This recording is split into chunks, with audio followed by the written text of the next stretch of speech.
122 दिन के लिए शुक्र हुए सिंह राशि पर मेहरबान। सिंह राशि वालों को मिल सकती है बड़ी खुशखबरी। सिंह राशि वालों के लिए शुक्र का पूरा फल जानने के लिए देखें वीडियो। मेरे YouTube पे रेस्टोरेंट पर आपका स्वागत है। नमस्कार, मैं हूं नरेश कुमार। सबसे पहले उन दर्शकों का धन्यवाद जिन्होंने पेज को सब्सक्राइब किया है, पेज के वीडियोस को शेयर कर रहे हैं, लाइक कर रहे हैं और कमेंट बॉक्स में हमें अपनी राय भी दे रहे हैं। दोस्तों, आज बात करेंगे शुक्र की। शुक्र जो है वो कलयुग में देने वाले ग्रह हैं।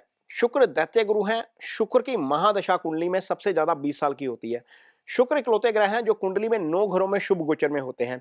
जब शुक्र गोचर में होते हैं, शुभ होते हैं, तो आपको उन सारी चीजों का फायदा होता है जिसके शुक्र कारक है। अब शुक्र किस चीज के कारक हैं? शुक्र लग्जरी के कारक हैं, शुक्र एंटरटेनमेंट के कारक हैं, शुक्र रोमांस के कारक हैं, शुक्र हर तरह की सुख सुविधा के कारक हैं, शुक्र धन के कारक हैं।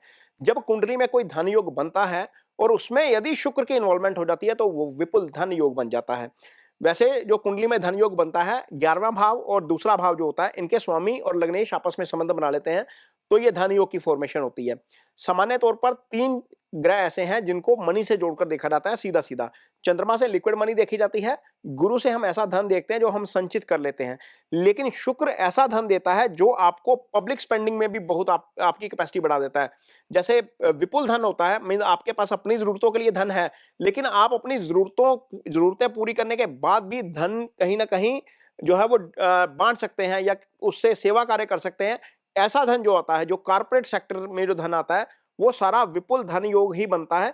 और विपुल धन योग तब बनता है जब शुक्र की इन्वॉल्वमेंट हो जाती है। गुरु चंद्रमा शुक्र एक साथ आ जाते हैं, या आपकी कुंडली में 11th हाउस, सेकंड हाउस, या उसके लॉर्ड और गुरु और शुक्र साथ आ जाते हैं, तो इस तरह के धन योग की फॉर्मेशन होती है। तो ये इतने इंपॉर्टेंट ग्रह हैं शुक्र धन के लिए। और अब जो सिंह राशि है उसके जातकों के लिए, सिंह राशि के जातकों के लिए शुक्र 122 दिन के लिए शुभ हो गए हैं।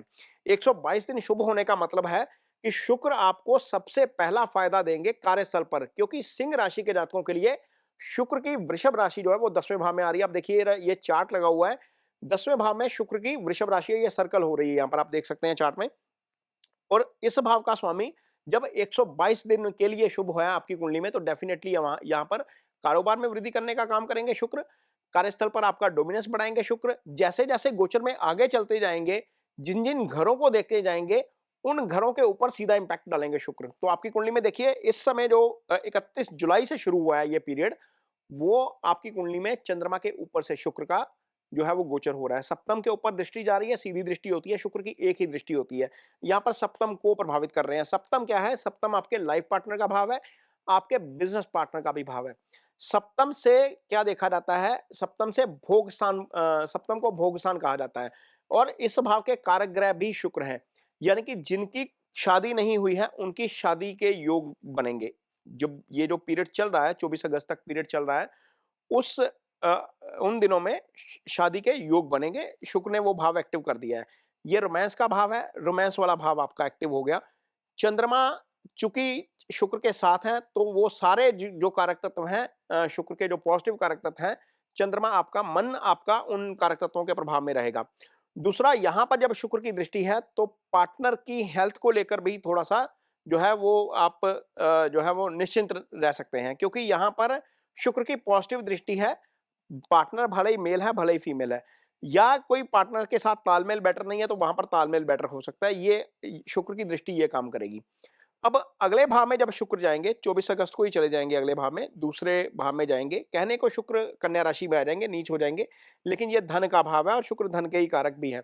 और यहां पर शुक्र धन भाव में बैठकर डेफिनेटली धन में वृद्धि का काम करेंगे, क्योंकि कारोबार में वृद्धि का काम तो करना ही करना है। वो 122 दिन अगले वो करेंगे, आपकी नौकरी में आपकी पोजीशन को बढ़ाएंगे, आपका डोमिनेंस बढ़ाएंगे, प्रभाव बढ़ाएंगे, क्योंकि उस भाव के स्वामी हैं। लेकिन जहां पर बैठे हैं उसके भी फल करेंगे, तो यहां पर धन में वृद्धि का काम कर सकते हैं। कुटुंब के साथ तालमेल आपका बेटर हो सकता है। आपको ससुराल पक्ष से फायदा हो सकता है। आप देखिए यहाँ पर अष्टम पर दृष्टि जा रही है शुक्र की। अष्टम भाव छुपे हुए धन का भाव होता है। अष्टम भाव जो होता है वो ससुराल पक्ष का धन भाव होता है, यानी कि जो सप्तम होता है वो आपके पार्टनर का भाव होता है, सप्तम से दूसरा उसका धन होता है। तो वहां से जो फायदा मिलता है वो फायदा हो सकता है। दूसरा, यहाँ पर जितनी भी सीक्रेसी आती है वो सारी अष्टम से आती है, जितनी भी रिसर्च आती है वो सारी अष्टम से आती है। जो लोग सीक्रेट सर्विस का काम करते हैं उनको फायदा हो सकता है। जो लोग रिसर्च से जुड़ा काम करते हैं, एनालिसिस करते हैं, विश्लेषण करते हैं, डीप डिगिंग करते हैं किसी भी विषय के ऊपर, उनको शुक्र के इस गोचर का डेफिनेटली फायदा हो सकता है सिंह राशि के जातकों को। अगला गोचर जो होगा, अब देखिए तीसरे भाव में जब शुक्र आ जाएंगे तो वो अपनी राशि के आ जाएंगे। तुला राशि शुक्र की मूल त्रिकोण राशि है। यहां पर शुक्र आएंगे 18 सितंबर को। 18 सितंबर को जैसे ही शुक्र यहां पर आएंगे वो 9th हाउस एक्टिव कर देंगे। आपका 9th हाउस के ऊपर देखिए शुक्र की दृष्टि जा रही है। आपकी कुंडली में जैसे ही 9th हाउस एक्टिव होगा वो धार्मिक यात्रा करवा सकता है, अध्यात्म की तरफ आपका ध्यान बढ़ सकता है। यहां पर शुक्र की दृष्टि का मतलब यह है, कोई भी काम आप करेंगे वहां पर आपको भाग्य का साथ मिलता हुआ नजर आ सकता है। कोई भी प्रोजेक्ट आप शुरू करते हैं वहां पर डेफिनेटली शुक्र की दृष्टि काम करेगी।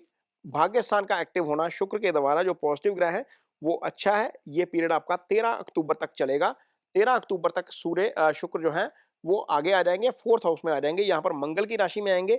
सीधा देखेंगे दशम भाव को। दशम भाव क्या है? वो आपका कारोबार है, आपका बिजनेस है, आपका नौकरी है, आपका कोई भी फ्रीलांस का काम है वो है। एक तो इस भाव को पॉजिटिव करेंगे। एक चौथा भाव क्या है आपका? चौथा भाव आपका सुख स्थान है।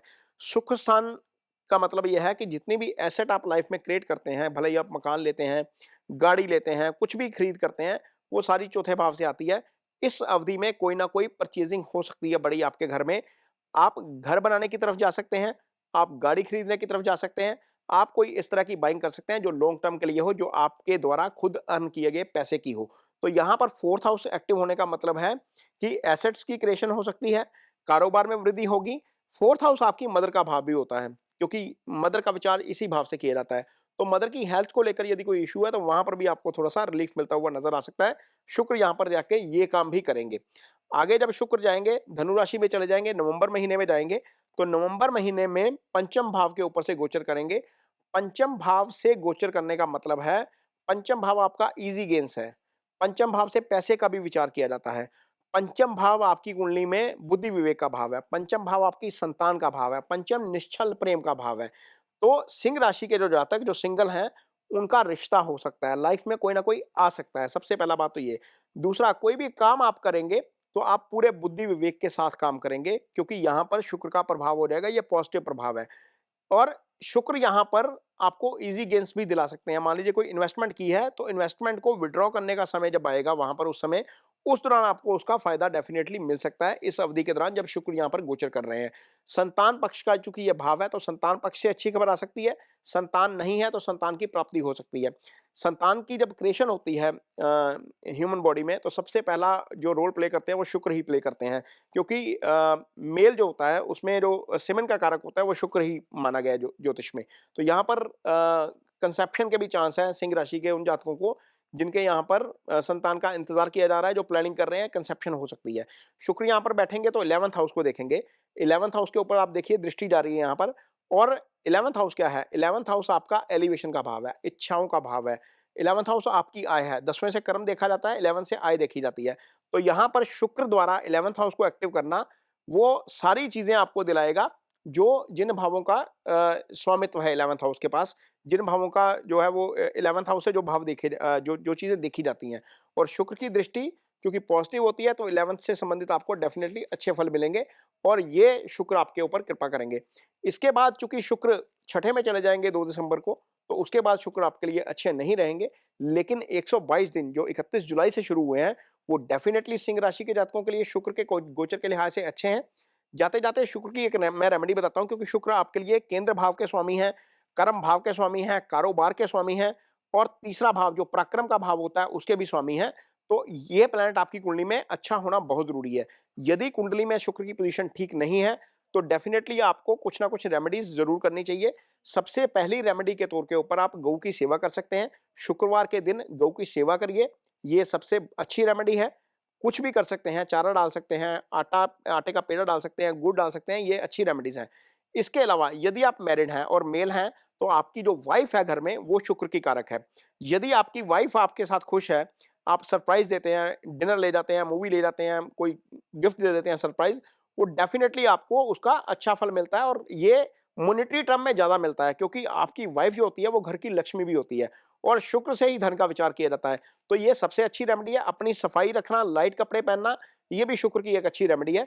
तो इनमें से कोई भी रेमेडी आप अप्लाई कर सकते हैं अपने ऊपर, ये आपको डेफिनेटली फायदा देगी। यदि आपका शुक्र जो है वो अस्त है, सूर्य के साथ है, राहु केतु एक्सिस में है या मंगल शनि के प्रभाव में है, अच्छी पोजीशन में नहीं है, छठे भाव में पड़ा हुआ है, अष्टम भाव में पड़ा हुआ है। 12वें का दोष शुक्र को नहीं लगता, क्योंकि कालपुरुष की कुंडली में शुक्र की मीन राशि जो उच्च राशि है वो 12वें भाव में आ जाती है, इसलिए 12वें का दोष नहीं लगता। लेकिन छठे 8वें में जाना शुक्र का अच्छा नहीं होता। यदि कुंडली में ये पोजीशन है, छठे में है, 8वें में है, मंगल शनि के एक्सेस में है, राहु केतु एक्सेस में है, सूर्य के साथ है, अस्त है, तो ये रेमेडी डेफिनेटली आपको करनी चाहिए। उससे आपको कारोबार में बहुत फर्क मिलेगा, आपका पराक्रम उससे डेफिनेटली बढ़ेगा। तो ये वीडियो कैसा लगा कमेंट बॉक्स में अपनी राय जरूर दीजिए। यदि ये वीडियो अच्छा लगे तो इसे शेयर जरूर करिए, पेज को सब्सक्राइब जरूर करिए। इसके साथ ही मुझे दीजिए इजाजत। नमस्कार।